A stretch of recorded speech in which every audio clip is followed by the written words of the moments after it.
Terus, nah makanya terakhir Mabel Iku itu menasehati kita, yuk kalau bisa yuk berteman dengan diri kita sendiri.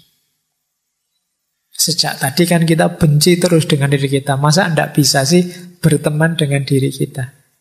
Nanti pulang dari sini boleh nyari kaca di kamar itu terus, wah kamu temanku ya, kamu baik-baik ya, ngono. Tapi sendirian saja, jangan ada orang. Nanti kalau ada orang kamu dianggap iki waras apa ndak anak ini.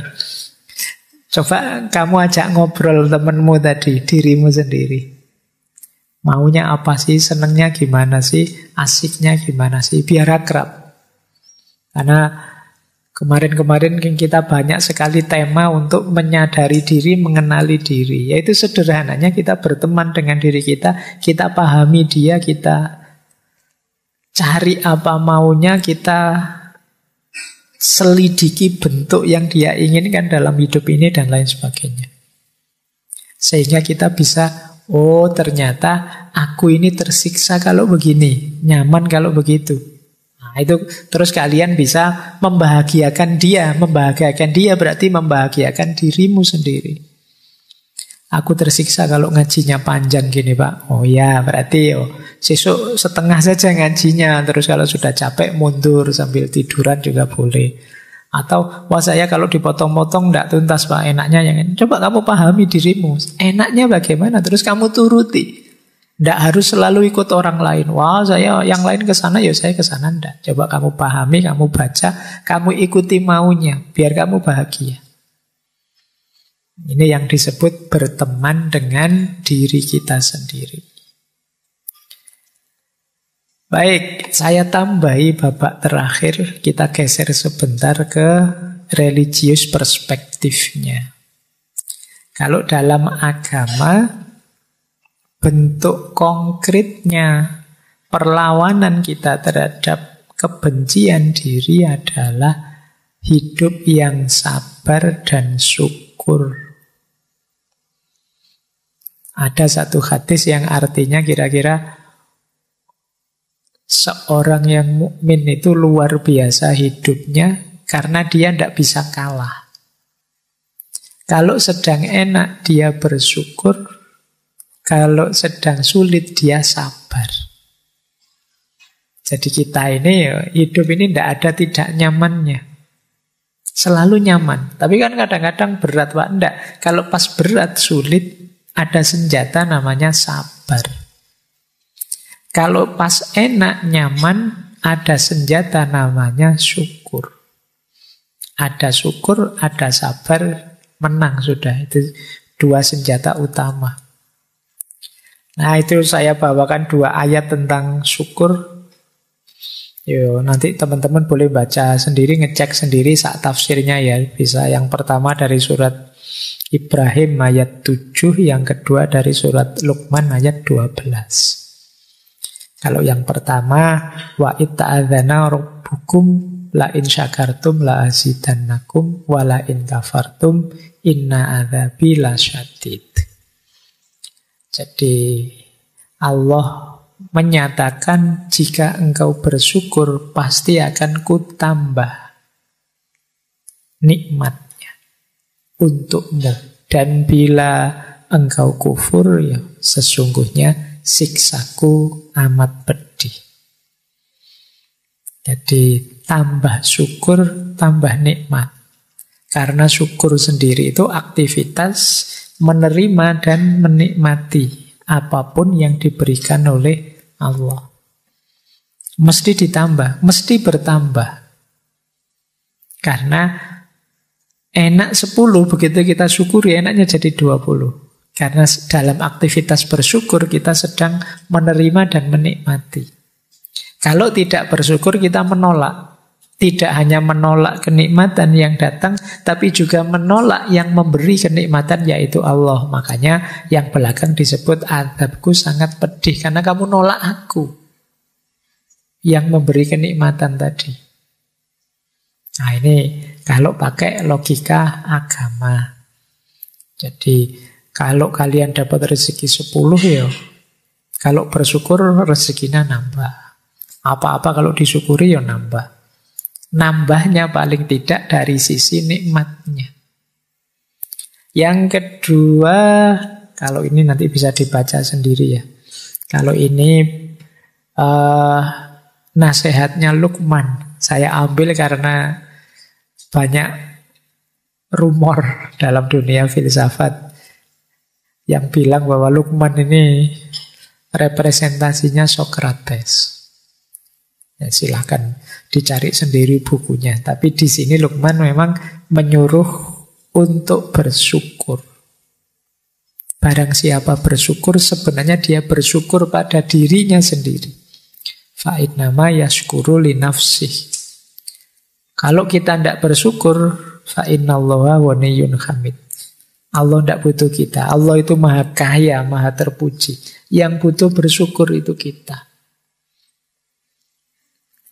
Baik, kalau ayat-ayat teman-teman mestinya lebih paham ya, yang paham. Nanti kalau panjang-panjang bingung. Saya ambil lagi beberapa qaul dari para ulama. Kata Imam Ghazali, syukur itu lebih tinggi daripada sabar, daripada khauf, daripada zuhud. Jadi ini kalimat dari Imam Ghazali. Syekh Kamaluddin Ahmad. Beliau ini seorang qadhi dari Aleppo. Kata dia, orang itu jadi tidak bersyukur ketika fokus pada satu aspek negatif dirinya saja. Jadi dia melupakan banyak aspek yang lain. Kata beliau, seringkali kita hanya melihat satu waktu saat kita sakit dan melupakan 99 kali saat kita sehat. Kapan saja kita kehilangan rasa syukur, maka kita akan kehilangan sifat iman kita. Kemudian dari Syekh Norman Ali Khan, kata beliau, bersyukur itu bukan hanya sebatas alhamdulillah. Bersyukur adalah sikap, bersyukur adalah gaya hidup, bersyukur adalah cara berpikir. Dan masih banyak qaul-qaulnya para ulama yang menyuruh kita bersyukur. Orang bersyukur itu berarti menerima dirinya apa adanya. Rumusnya tadi, kalau pas yang jelek-jelek sabar, kalau yang baik-baik syukur. Ini menghindarkan kita dari benci pada diri kita sendiri. Terakhir, seperti apa sih cirinya orang yang sudah bersyukur itu? Berarti orang yang mencintai dirinya, berarti orang yang tidak benci dengan dirinya. Yang pertama, gembira.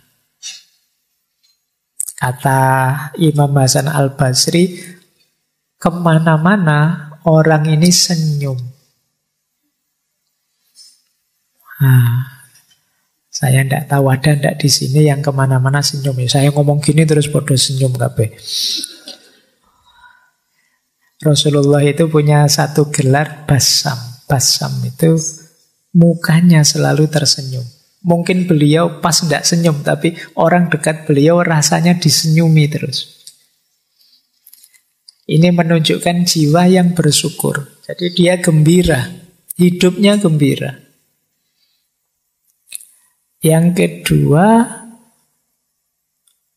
menggembirakan. Tidak hanya gembira, tapi juga menggembirakan. Menggembirakan itu kehadiranmu tidak hanya bermanfaat untuk dirimu, tapi bermanfaat untuk yang di luar dirimu. Karena engkau gembira, kalau bahasa psikologinya mungkin, maka frekuensi dan vibrasimu yang kamu sebarkan ke sekeliling juga menggembirakan. Orang bisa seperti ini karena dia bersyukur.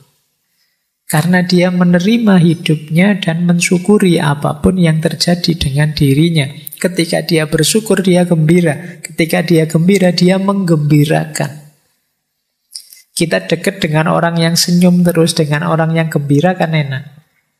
Tapi kita dekat dengan teman yang merengut terus, sumpek terus, susah terus, kita males. Main yuk ke teman yang itu, males nanti ketemu masalah lagi. Ada saja problem gitu kan, kita sering gitu. Nah, jadi orang yang menggembirakan, biar orang kangen dengan kita. Jadi kan banyak itu di antara kita yang tidak bikin kangen, malah bikin sebel. Harusnya kehadiran kita ditunggu-tunggu, tapi nanti ada momen kehadiran kita dilarang-larang. Semoga dia tidak datang, semoga dia tidak datang. Alah, datang. Itu ya, berarti kehadiran kita ditolak, tidak ditunggu. Yang ketiga, jiwa yang bersyukur, yang cinta dengan dirinya adalah jiwa yang kuat, tabah, dan bisa mengontrol diri. Ini hubungannya dengan kalau mengalami hal-hal yang negatif. Sedang susah, sedang sulit, sedang ada masalah, masih bisa mengontrol dirinya dan kuat. Jadi stabil dalam kebaikan. Apapun yang terjadi. Tidak kok, wah ini saya sedang ada masalah ini Pak, saya tak dosa-dosa dikit, tidak apa-apa lah Pak, nanti ditobati. Ini kalau itu jangan. Berarti tidak mampu mengontrol dirinya. Saya bohong sebentar saja lah Pak, nanti kalau masalahnya selesai saya tak jujur lagi. Tidak. Tetap kontrol dirimu. Itu menunjukkan kita punya jiwa yang sabar dan syukur. Yang keempat, kalau ini keluar kepada orang lain. Kalau tadi kan dalam diri kita, memaklumi dan memaafkan. Jadi kalau ada orang menyakiti kita, berbuat salah dengan kita tidak terpengaruh. Kita maklumi dia dan kita maafkan. Ini lebih meringankan kita. Dan yang terakhir tentu saja ikhlas. Ikhlas ini ya jiwa yang tidak terikat apapun, yang tidak berpamrih apapun. Satu-satunya pamrih dan ikatan itu hanya Allah saja. Inilah mindset religius yang penting kita kembangkan menghadapi self-hate tadi. Biar kita tidak benci diri kita. Tadi ada banyak proses, manifestasinya ini. Ayo dicek, kita itu hidupnya sudah gembira apa belum? Menggembirakan orang apa belum? Mampu menguasai diri, mengontrol diri apa tidak? Mudah memaafkan apa tidak? Jiwa kita ikhlas apa tidak? Ini parameter-parameter untuk menegaskan sejauh mana kita mencintai diri kita dan tidak membenci diri kita. Baik, masih ada. Tak pikir selesai. Oh ya, ini positive self-talk. Kan tadi ada kalimat-kalimat buruk yang saya sampaikan di depan. Aku tidak mampu, aku ini rusak, apapun yang terjadi mesti salahku dan lain sebagainya. Ayo mengafirmasi diri ya dengan kalimat-kalimat ini. Ini kemarin kelihatannya waktu self-love juga saya sampaikan. Sering-sering bilang pada diri kita bahwa kehadiranku di muka bumi ini istimewa dan tidak sia-sia. Jangan menganggap aku tidak berarti, aku tidak bernilai. Semua ciptaannya Allah itu bermakna, bernilai. Makanya ada ayat yang menyatakan afa hasibtum annama khalaqnakum abasan.